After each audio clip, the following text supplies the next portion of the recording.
This show is sponsored by BetterHelp. What are your self-care non-negotiables? Maybe you never skip leg day or therapy day. When your schedule is packed with kids' activities, big work projects, and more, it's easy to let your priorities slip. Even when we know what makes us happy, it's hard to make time for it. But when you feel like you have no time for yourself, non-negotiables like therapy are more important than ever. It's helpful for learning positive coping skills and how to set boundaries. It empowers you to be the best version of yourself. It isn't just for those who've experienced major trauma. If you're thinking of starting therapy, give BetterHelp a try. It's entirely online, designed to be convenient, flexible, and suited to your schedule. Just fill out a brief questionnaire to get matched with a licensed therapist and switch therapists anytime for no additional charge. Never skip therapy day with BetterHelp. Visit betterhelp.com/THPN today to get 10% off your first month. That's BetterHelp, HELP.com/THPN.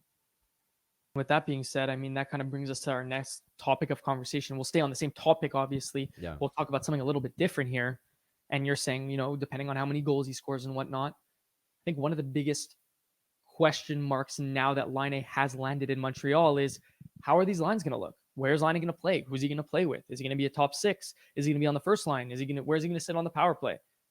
What are your thoughts about that? Because looking at this now, if you guys are watching on YouTube, we're showing, or if you're not watching and you're listening right now, we're showing the lines. And just to read them out, so far, Daily Faceoff from scratch right now has them as Nick Suzuki, Uri Slavkovsky, Cole Caulfield, followed by Alex Newhook, Kirby Dach at center, and Patrik Laine on the right side. Watch this. So what I'm saying here is the lines are going to start a certain way, but they will not finish the same way. And I think there's going to be a couple changes. They're going to try out different things. Maybe something happens, a dry streak, just some struggle. But I think they're going to land on this combination eventually, and it's going to stick. And watch, it's going to be really random. But I think the first line is going to end up being Josh Roy, Suzuki, Laine, Dach, Slav, Caulfield, and then whoever else. It'll be Newhook, and then Anderson, and maybe Armia slides up there. But I really think it's going to be some wacky combination that ends up working because it just seems like that's always the case. So you don't think Suzuki, Slav, and Caulfield stick together? I think consistently? Probably not. Yeah. And I think, we only saw 2 games of it, but last year when Dach was in the lineup, and I can't remember if Caulfield ever switched down to with Dach on that line, but something was working that wasn't.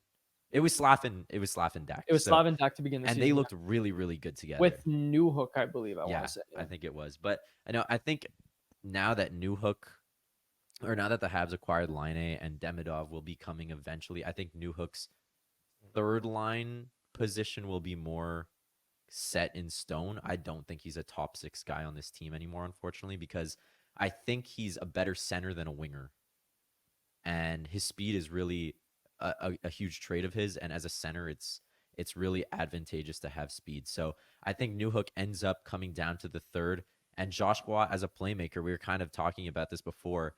Josh Roy as a playmaker is, really elite. Like I don't want to jump the gun here, but when Josh Roy was playing with Bedard, who is a pure goal scorer at the World Juniors, Josh Roy really shined because he was really setting up Bedard. And considering Laine is coming in as a pure scorer, I feel like Josh Roy can take an extra step there and kind of prove his playmaking abilities if he's on the same line as Laine.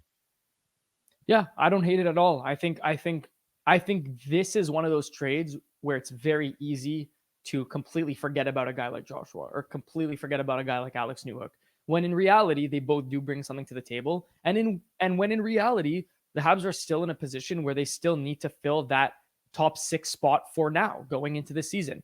I do agree with you. I do think that there's going to be some wacky line combinations. I'm sure and kind of hoping that Josh Anderson, turns his stuff around and maybe I don't hope that he gets a shot in the top 6, but I wouldn't be surprised if he did. Like it would be fitting if he did. But look, I don't know. I mean, like I don't mind Newhook on the wing because I find it takes a lot of responsibility off his shoulders.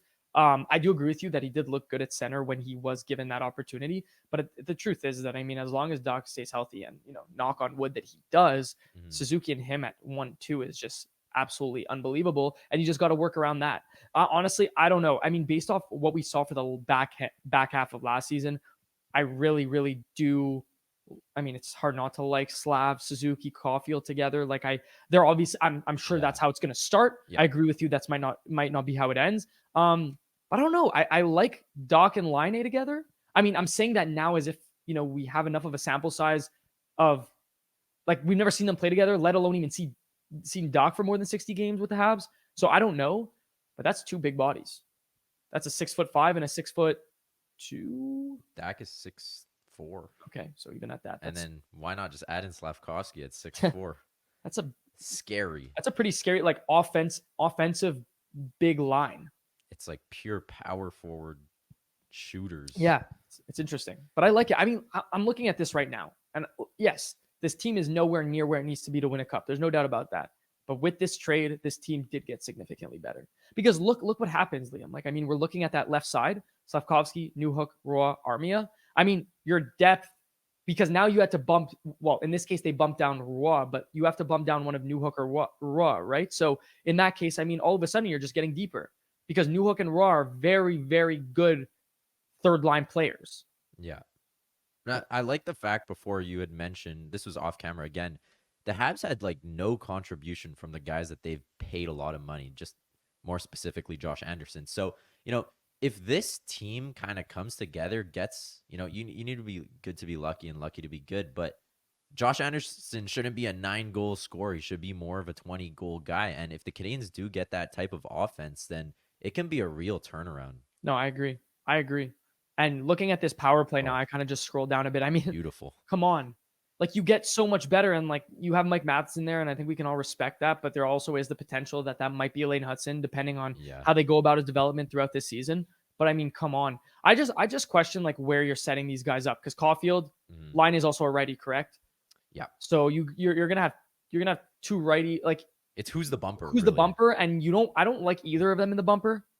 Like I wonder if Suzuki could turn into a bumper guy. Yeah, I feel like he's best suited to be the bumper guy, but I mean, you also can't deny his success on that right flank. So I don't know. I mean, yeah, but look, nonetheless, despite how they're going to set up, look like these 5 guys on a power play unit is going to be scary. Like you're going to really like every guy has something is a threat. That's what I meant to say. And when was the last time the Canadiens had that? It's been way too long. The one concerning thing I see here is there's so many righties. So many righties. What do you have? Is Matheson a righty also? No, lefty. Matheson's a lefty, but so you got take out the defenseman. You got 3 righty forwards, and you don't have like Slav isn't going to play the right side. He's not. So I have a question about that actually. With that being said, would you rather see power play units 1A, 1B in this case? Because don't forget, I'll scroll down a bit, but you still have Dach on that second unit. Like, again, this is just a placeholder. But you have, I mean, who knows about Josh Anderson and Dvorak? But Dach, Newhook, Laine Hudson are presumably going to get power play time, whether that's on the first unit or the second unit. But I can also see a very well-balanced unit where, you take off one of the guys on the top unit, put him on the second unit. Yeah. I don't know, though. Newhook was pretty much the only bumper guy I could think of that played on that first power play last year, because I can't remember who played really before him. Maybe they put Anderson for a bit randomly. Yeah, so there you go. Like maybe Newhook slides in up there with maybe they split up Caulfield and Suzuki. Maybe Caulfield becomes that shooter. Maybe Laine and Caulfield both play that shooter role on different power plays. That's maybe the way to go here. But again, like if you're sliding Newhook up there, well, then you get the lefty in, but it's tough. It's tough to decide because I really think a 1A, 1B would work really well considering Laine Hudson is so dynamic. Yeah, I mean that's the thing. Here's my take on this. As long as you have Matheson and Laine Hudson on a team, and the reason I say as long if it's because I think there's going to be a point in time where Matheson is no longer a Montreal Canadian. But my point is that as long as you do have them on the same team, I don't think you can deny that both units are going to be well controlled, or they're going to be in good hands, if you want to put it that way. And I think, and look, you can't ignore that last year, you look at that top unit, like you said, it was Newhook there, a little bit of Anderson. Before Dach got hurt, it was a little bit of Dach. But you basically just added Laine and Dach to this lineup and created, I don't want to say a logjam, but it's a bit of a logjam.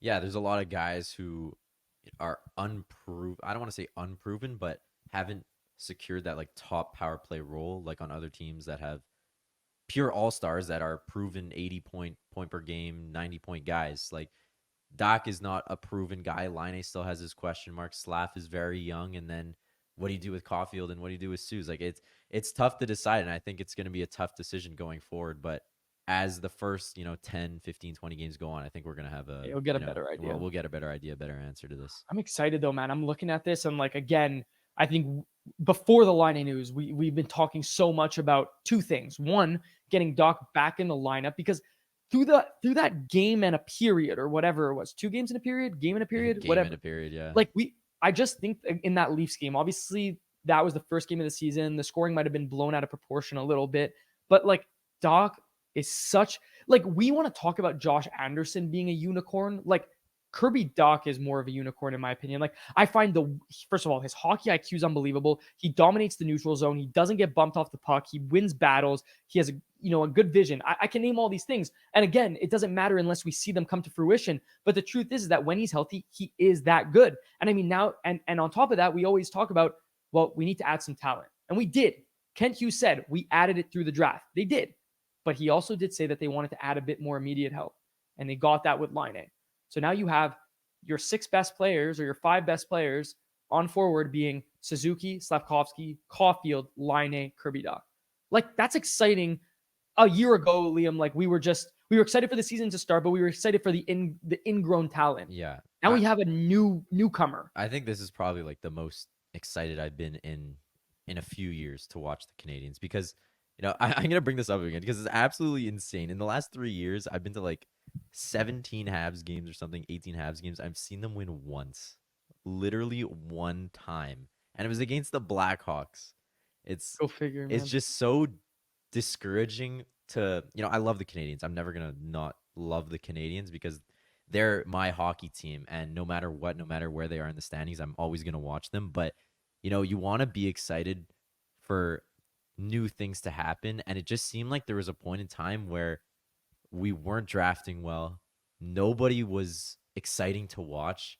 But then in the past few years, it's like it's taken a complete 180 and we're finally making these moves that I don't think I've ever seen in my lifetime. Like the biggest move I think ever in our lifetime as Habs fans was PK Subban for Shea Weber. Right. But it was a very linear trade. It wasn't giving up picks for a superstar. It was trading a superstar for another superstar. Yeah. Didn't get anyone really anywhere much. Yeah, exactly. I mean, it took us to the finals, but then again, you're losing something big and you're gaining something. This is, I don't want to, hate on Jordan Harris, but, you're picking up a guy who scored 44 goals one year. And it's not like he's 35 and he's on his 26, man. He's 26. He's 26. Yeah. This isn't a deadline move. This is a move that's locking us in. Sorry to cut you off. That's what I like also, is that in the past, and I'm sure you can like understand this. I mean, I was so excited when the Canadiens acquired Thomas Vanek, like back in, the mid 2010s, right? Yeah. And like my point is about that is that you got Vanek at the point in his career when he was washed, but he had that name value because he was just that good on the Sabres. Bro, sorry to cut you off again, but like Ilya Kovalchuk, same thing. Same thing. Exact same thing. So it's like you get excited about these guys, or like when the Habs got what's it? I'm blanking on his name from Washington. Semin. Oh, Semin. Yeah. There's also like Briere. Yeah, Briere too. Like it's just these names that like when Semin was good on Washington, when Briere was good with Philly and Buffalo, like those were exciting guys to watch. But like that's not the case. That wasn't the case when they joined the Habs, and that they were just notorious for doing that type of thing. Mm-hmm. But like now it just feels different. The Laine thing, for one, that's a beautiful trade that you pull off for a guy like you said, he's 26 years old. But the other thing that I wanted to mention, Liam, is you were saying, the Habs weren't drafting well. I'm gonna play devil's advocate here. I don't even know if they weren't drafting well. I could just tell you that they weren't developing properly. And I think that that's one of the biggest things is that, like, when's the last time that the Habs have properly developed a forward or a defenseman or just a player in general to the point where you were excited for, their second or third season? Like, look, we're going into Slav's third season. He had a significant increase in points and a significant, he just got better as a hockey player year over year from his rookie season to last season. Now we're excited for a year 3 where we think that there's a potential that he puts up 70 points. Lane Hudson on the blue line, who's so dynamic. Reinbacher is going to play at some point. We drafted Logan Mailloux. Like, Logan Mailloux, granted, was a Bergevin pick, but my point is that there's this development program that's existing in Montreal that allows the Habs to have some ingrown talent on top of all the other guys that they're able to acquire through trade and through free agency. So that's what it is. And now Laine comes here. He's ready to win. He wants to win, and he's just that perfect complementary piece to guys that, you know, like you have Cole Caulfield as a goal scorer. There's no doubt about that. But Laine also is a proven goal scorer. So let's see that continue. Imagine in 2021 the Canadiens acquired Patrik Laine. Yeah, you'd be jumping. Is that a Stanley Cup winning team? Is that the issue solved, that the Canadiens never had a goal scorer? Like, that's a good question. Imagine. I mean, here's the thing is that I think that the Laine that the Canadiens are getting right now, and this is like a very upfront statement, like this is just my opinion. I think the Laine that the Habs are getting right now is very different than the Laine than the Laine that was on Columbus yesterday. Because my point is about that is that Laine made it clear to Don Waddell that he wanted out of Columbus. First of all, that's also another question that I'm going to bring out after, so don't let me forget. But he made it clear to Don Waddell that he did not want to play in Columbus anymore. And when he did meet with Martin St. Louis, Jeff Gordon, Kent Hughes, he made it, like I mentioned before, he made it known to them that he was there to win, and it didn't necessarily matter completely about his individual statistics. I'm not going to lie to you. You go back to 2021, a younger Laine, I don't know if that was the player that was stepping foot on the ice for the Winnipeg Jets and the Columbus Blue Jackets. Because I think that there was part of him that was not comfortable in those respective environments, to the point where he probably crumbled up and became a little bit selfish or just focused on his individual stats. And that's probably why he hasn't been the player that people expected him to be. But now you're looking at a different mindset, fresh start for a guy with a young team. Like, there's nothing to complain about for him, in my opinion. I think. Know the beautiful thing about being a sports fan? There's only like 2 days the whole year without a game. 2. With so much happening and so much action, that makes just about every day game day at DraftKings Sportsbook. It's super easy for first-timers to get started. Try betting on something simple like picking a team to win. Go to the DraftKings Sportsbook app, select your team, and place your first bet. It really couldn't be any easier, any simpler. Guys, this is the perfect time to get in and start betting on futures for football, for hockey. These seasons are right around the corner, and there's no time to wait. And if you are new to DraftKings, you got to check this out. New customers bet $5 and get $150 in bonus bets instantly. Download the DraftKings Sportsbook app now and use code THPN. That's code THPN for new customers to get $150 in bonus bets instantly when you bet just $5. Only on DraftKings. The crown is yours. Bonus bets expire 168 hours after issuance. Gambling problem? Call 1-800-GAMBLER or visit www.1800gambler.net. In New York, call 877-8-HOPE-NY or text HOPE-NY 467-369. In Connecticut, help is available for problem gambling. Call 888-789-7777 or visit ccpg.org. Please play responsibly. On behalf of Boot Hill Casino and Resort, 21 plus age varies by jurisdiction. Void in Ontario. Bonus bets expire 168 hours after issuance. See dkng.com/hockey for eligibility and deposit restrictions, terms, and responsible gaming resources. NHL and the NHL Shield are registered trademarks of the National Hockey League. Copyright NHL 2023. All rights reserved. You're completely right. And I think that changes a lot of how a player plays. And this also can be really random, but I'm going to bring this up, and it's because we talked about it. I don't know if it was last episode, the episode before, and we were just talking about how Reinhart kind of came out of nowhere and scored 57 goals. Look, I'm not saying Laine is going to score 57, but the argument was, when was the last time you saw a guy who's 27, 28 and randomly just has his best career season? And I think we just found our next example. Because this is a situation where a guy is completely changing scenery, like Reinhart did. Maybe it'll take a year, maybe it'll take 2. But a guy's coming into new scenery that he wants to be in. He's playing with good players, and he can potentially have his best career year. And I think we just found our second player. We were questioning it. No, I agree. And I was just going to put this up on the screen too, because you were just mentioning, or we were mentioning Columbus and whatever, and who he plays with and how that affects him as a player. Like we could both sit here and agree that Suzuki or Dach, I'm going to put it up on the screen right now, is way better than anyone on this list. I mean, okay, Fantilli, yeah, he played 18 games alongside Fantilli, and even at that, Nowhere near. Sean Monahan wasn't even on the team before he was acquired. Johnny Gaudreau fell off a cliff when he went to Columbus. Johnson, excuse me, up and down the lineup. Chinikov, Marchenko, and Voronkov. You don't even have to mention those guys. My point is that team and Columbus is a bottom feeder, right? And granted, the Canadiens have been really bad for the past 3 years. I'm not denying that at all. I'm not saying that the Habs are a juggernaut, but they do have good top end talent. And I don't think that there's a world where if you were to put Laine next to a guy like Suzuki for 82 games, where he doesn't score at least 25 goals. Yeah. Like on a good power play. So that's where I'm at. And Liam, the thing is that, people might be listening to this, and I'm sure there's some non-Habs fans listening to this. I hope that would be pretty fun. But like, I'm sure there's people that are like, oh my God, these guys are delusional. Like they think that Laine is just going to step in here, 26 years old, was in the NHL Players Assistance Program, was struggling on the ice. Like, how is he going to step in here? And you guys are talking about 30, 35 goals. I'm just saying, I think there's the possibility. I'm not saying that it's set in stone. And if he did put up 20 goals, it's not, I wouldn't, it's not that I wouldn't be surprised, but it would be okay. It's fine. I'm just saying that he has that upside, and it's not like he's 30 or 32 years old and washed and unable to play anymore.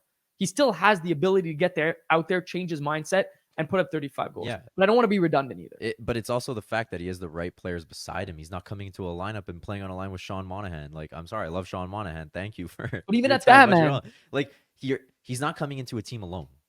If he was coming onto a Chicago Blackhawks team like Bedard, and I'd be questioning. Of course, yeah. I don't think he touched 25.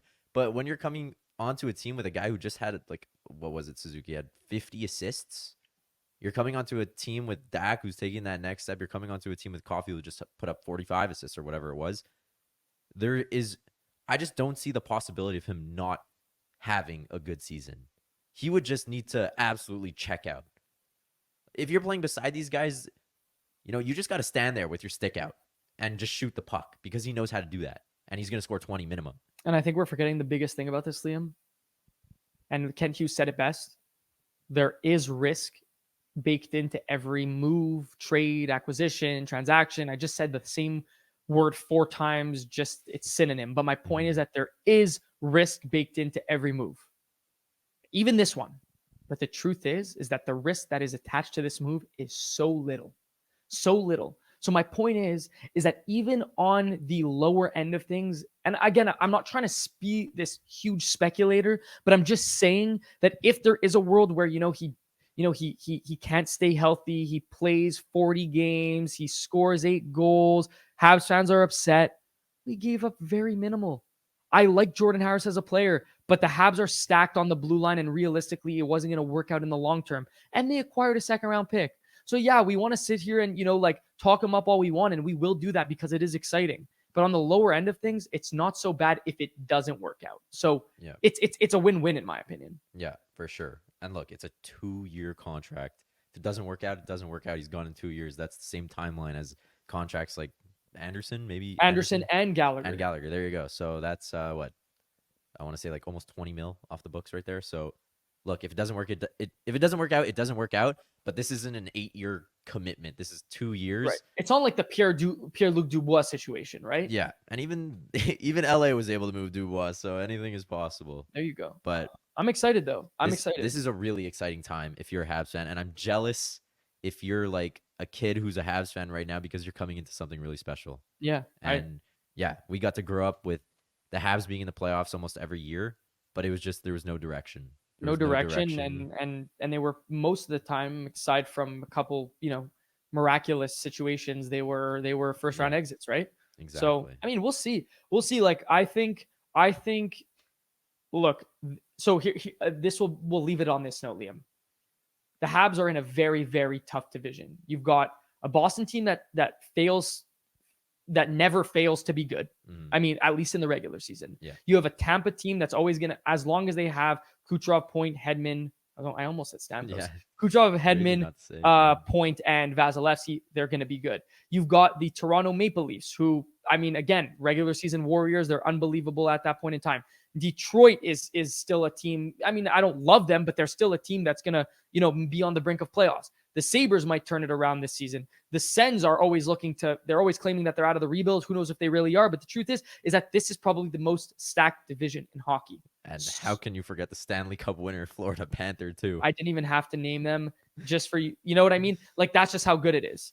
And my point being, Liam, or not my point being, my question that I was going to ask you is there a world, in your opinion, where the Canadiens make the playoffs this year? Yes. I'll leave it at that. No. Yes, there is. It's going to be the toughest division in the NHL, but there is a world. Because, look, again, if there's other fans in this listening to this right now, they're going to be very upset. But there's a world where Boston falls apart. There's a world where Tampa just went through too much change, falls apart. There's a world where the Panthers just can't answer back from that season. They're too, they went through too much. They've lost a lot of guys. It could happen. There's a world where Buffalo doesn't take that next step. There's a world where Ottawa fails. I think there's always a possibility. And, the Flyers were 1 point away from making the playoffs last year. So I can see the Canadiens squeaking in. Interesting. And with that being said, I think that the turning point for this organization to see to see success for a long period of time is really going to be when Demidov makes his appearance in this lineup. So let's just say 2025, 2026. Like, I think that's going to be when you're really going to see things come to fruition, because that will be a fourth-year Slav, a 25-year-old Suzuki, a 24-year-old Caulfield, Dach, maybe a 28-year-old Laine who takes that next step and becomes exactly that goal scorer. I think today was a big move in Habs history. It is. Like, I think it really sets the tone, and I really think it sets the tone for what the management is looking to do. Low risk, high reward type of move that fits the mold, and can't really, like, as a Habs fan, you really can't complain with that. And by the way, it's like I said, it's not like we went out and gave Mayu in a first for Laine. No, you gave up Jordan Harris, and yeah, like I said, it's tough to part ways with a player like him who's so stable, but for the upside that you're bringing along, I mean, you really just can't complain. So, yeah. So we'll leave it at that, guys. That was a nice, 40-minute discussion on Patrik Laine and why we think he's a good fit for the Habs. But hey, if you're a Habs fan who's a little bit more pessimistic than we are, which would not be, difficult to be, outlandish. Or if you're just a non-Habs fan and a fan of a completely different team and somehow sat through 40 minutes of us rambling on about Laine and how excited we are without getting annoyed, let us know what you guys think, because we think that it's going to be a really fun season, and we're always excited to, like, debate and have conversations, because I think we are reasonable Habs fans, which is tough to come by. So let us know what you guys think. And that was episode 85 of the Habs Culture Podcast. And guys, be sure to check out the content, all social media, TikTok, Twitter, Instagram. And things are going to be picking up in the next couple of weeks. So we'll definitely be active. Yeah, exciting times. So stay tuned, guys. It was a pleasure. Take care.